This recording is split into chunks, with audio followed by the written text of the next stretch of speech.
ગજ યાની હાથી. ત્રિકુટ નામ એક પર્વત છે, બાજુમાં એક સરોવર છે અને ત્રિકુટ પર્વતની અંદર એ ગજેન્દ્ર રહે છે. ગજેન્દ્ર, એની પત્ની, એના બે બાળકો, હાથીના બે બચ્ચા, હાથીની પત્ની હાથણી અને હાથી પોતે. હાથીના બચ્ચાને શું કહેવાય? હે, હાથીના બચ્ચાને શું કહેવાય? ખોલકું. બરાબર. હાથીના બચ્ચા બે ખોલકા પણ એ હાથીની સાથે રહે છે.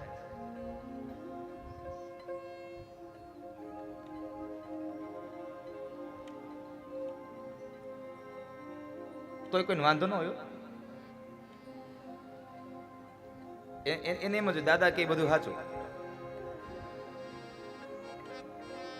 તો કા તમે કોઈ બાપુ મને આમ મંડ્યા કરવા? મને ખબર જ છે, મેં જાણી જોઈને 2 વાર બોલ્યો કે અહીંથી કઈ આમ સામેથી આવે છે કે નહીં. પાછું શું કહેવાય એને? મદન્યા. તમે મદન્યા જોયા છે? કેટલા લોકો જોયા છે? હાથ ઊંચો કરો. હું ક્યાં મદન્યાની વાત કરું ખબર તમને? હું ક્યાં હાથીની વાત કરું ખબર તમને? હું 4 પગવાળા હાથીની વાત નથી કરતો, હું 2 પગવાળા હાથીની વાત કરું છું.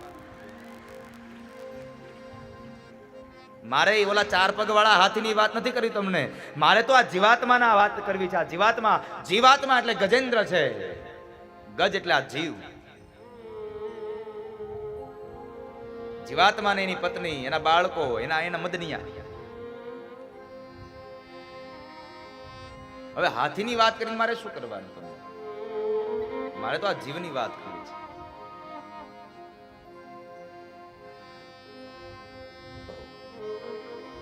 ભાઈ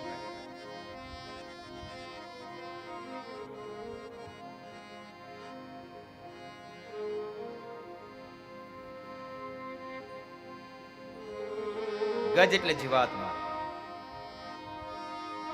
આ કથા હાથીની છે, પણ આપણને, મને આધ્યાત્મિક અર્થમાં લઈ જવામાં ખૂબ આનંદ મળે છે આ કથાનો. આ કથાનો આધ્યાત્મિક અર્થ બતાવ્યો કે ગજ એટલે જીવાત્મા, જીવાત્માની એની પત્ની, એના 2 બાળકો. તો આ ત્રિકુટ પર્વત શું છે?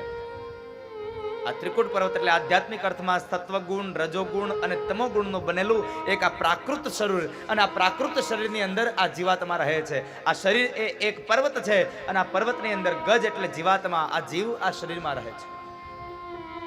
એની પત્ની, એના બાળકો. આ સંસાર એ સરોવર છે. આ સરોવરમાં લૌકિક વાસનાઓના સુખને એ જળને પીવા આવ્યો છે આ ગજ, જીવાત્મા.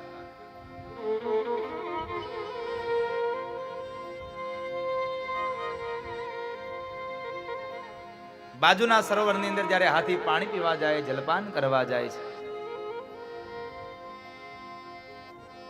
જલપાન કરી પાણી પી અને પોતાની સૂંઢ વડે પાણી ભરી ભરી અને હાથણી અને એના બચ્ચાઓને ભીંજવે. હાથણી અને એના બચ્ચાઓ હાથીને ભીંજવે છે. એકબીજાઓને હાથી અને હાથણી ભીંજવી રહ્યા છે. જળનો વિહારી છે, જળમાં જળ ક્રીડા કરે છે.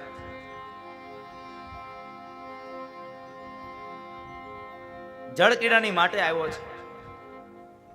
અને એ સમયે હાથી ભૂલી ગયો છે કે આ જળની અંદર મારે વધારે સમય ન રહેવાય, કારણ મારી પાસે જોર છે, મારી પાસે તાકાત છે, પણ આ તાકાત મારી ધરતી ઉપર ચાલે, મારું બળ આ પાણીમાં ન ચાલે. પણ સાથે સ્ત્રી છે એટલે અહંકાર હોય સાહેબ, અભિમાન હોય, જરા આમ ઘમંડ હોય, પોતાની જાતને કંઈક માનતો હોય. આ જીવાત્માનું, આ ગજેન્દ્રનું એવું જ છે. ગાડી લઈને નીકળે, પાછળ પત્ની બેઠી હોય અને એ સમયે બરાબર ફાટક ઉપર ઉભા હોય અને કોઈક પાછળથી આવીને જરાકમથી ગાડી અડાડે ને એટલે એવી ત્રાસી નજરે જોવે, એટલે એની પત્નીને બતાવે, જોયું હું કોઈથી ડરતો નથી.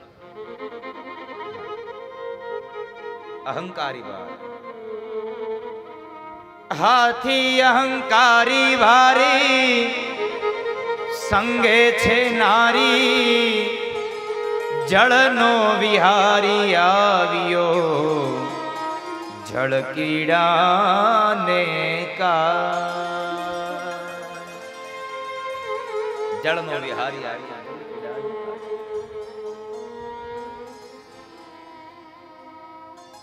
હાથી અહંકારી ભારી. એને અહંકાર છે, મારામાં બળ છે, પણ એટલું ભૂલી ગયો છે કે મારું બળ ધરતી ઉપર ચાલે, આ જળમાં નહીં. અને હાથી ગમે તેટલો ભલે કેટલો બળવાન હે, એક માથું મારે તો મહાકાય વૃક્ષને મૂળમાંથી ધરાશાયી કરી નાખે. આવા હાથીને તમે બાંધેલો જોયો કોઈ?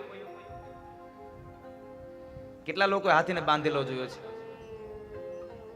જરા હાથ છોકરો હાથીને બાંધેલો જોયો હોય તો ગળામાં એને સાંકળ પહેરાવી હોય, એ સાંકળને થળિયા સાથે બાંધી હોય. ભાડ્યો કોઈ હાથીને બાંધેલો નથી? બાંધ્યો ને. હાથીમાં બળ કેટલું એ તો ખબર છે ને?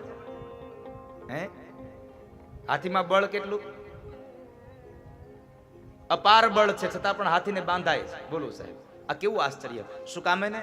તો હાથીને બાંધ્યો હોય ને તો ખબર પડશે, જોયો હોય તો, કે હાથીના પગની અંદર નાની એવી પતલી દોરીથી ગાંઠ મારી અને એને ઝાડ હારે બાંધી હોય, છતાં પણ હાથી એ દોરીથી એને ન છૂટે. બોલો, દોરીથી ન છૂટે હાથી. શું કામે ને? જન્મતાની સાથે જ એની અંદર એવી એને બાંધી દીધો એટલે એના મગજમાં એક જ વાત ફસાઈ ગઈ, હું બધું કરી શકું પણ આ દોરી ન તોડી શકું. માણસના મનની અંદર લઘુતા ગ્રંથિ બંધાઈ ગઈ છે. હું બધું કરી શકું પણ મને ભગવાન ન મળે. સાહેબ, ભગવાન થોડા મળી જાય આપણને? આપણી બધી માનસિક લઘુ ગ્રંથિઓ બંધાઈ ગઈ છે. આવું ન વિચારશું. આપણાથી કદાચ આ સંસારમાં બધું છૂટી જાય, પણ માયાની એવી દોરી આપણા પગમાં પડી છે, એવા બંધન થયા છે. આ માયાનું બંધન ન છૂટે કોઈ રીતે. માયાની દોરીનું બંધન થયું છે. જળકીડા કરે છે. એમાં મદોન્મત બનેલો હાથી ભૂલી ગયો કે ઝુંડ આવીને મને પકડી જશે. અને એ સમયે બન્યું એવું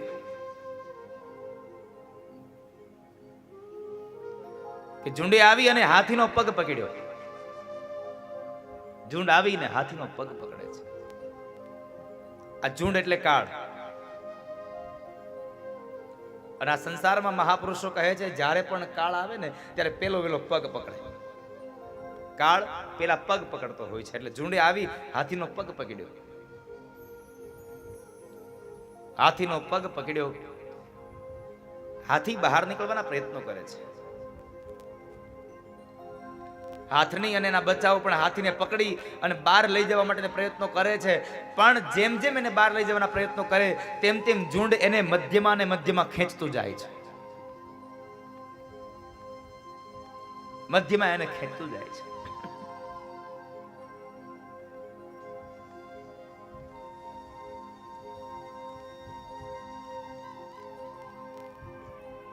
થોડે દૂર હજી એ ઝુંડ હાથીને લઈ જાય છે.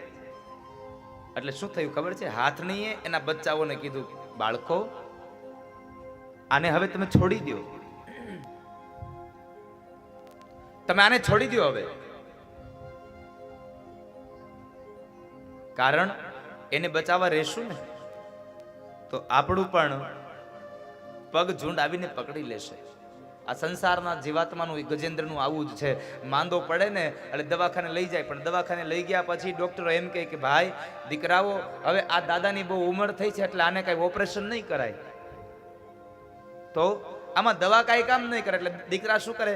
એને ઘરે લઈ આવે અને ભગવાન ભરોસે છોડી દે. જીવાડે તો એ ભગવાન, હવે ભગવાનને જે કરવું હોય તે કરે. આમાં આપણું તો નહીં ચાલે.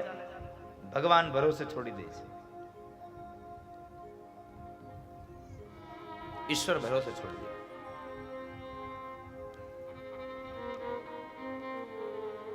ભગવાનના ભરોસે છોડેલો એ જીવાત્મા. બાળકોએ અને પત્નીએ છોડી દીધો એટલે હવે પોતે તૈયારી કરે છે, પોતે બહાર નીકળવાના પ્રયત્નો કરે છે, પણ બહાર ન નીકળી શકો. અને અંતે ઝુંડ મધ્યમાં લઈ જાય છે. અને હવે અહીંયા ગજેન્દ્રને થયું કે મારું મૃત્યુ હવે નજીક આવ્યું છે, સામે આવી ગયું. અને એ સમયે શું કરે? જીવાત્મા ભગવાનને યાદ કરે. જ્યારે દીકરા દીકરીઓ બધા આપણને છોડી દે ને ત્યારે આપણે ભગવાનને યાદ કરી કે હે ભગવાન, હવે તમે કરો તે સાચું, હવે મારાથી નહીં રહેવાય. તમે જે કરો તે સત્ય. હવે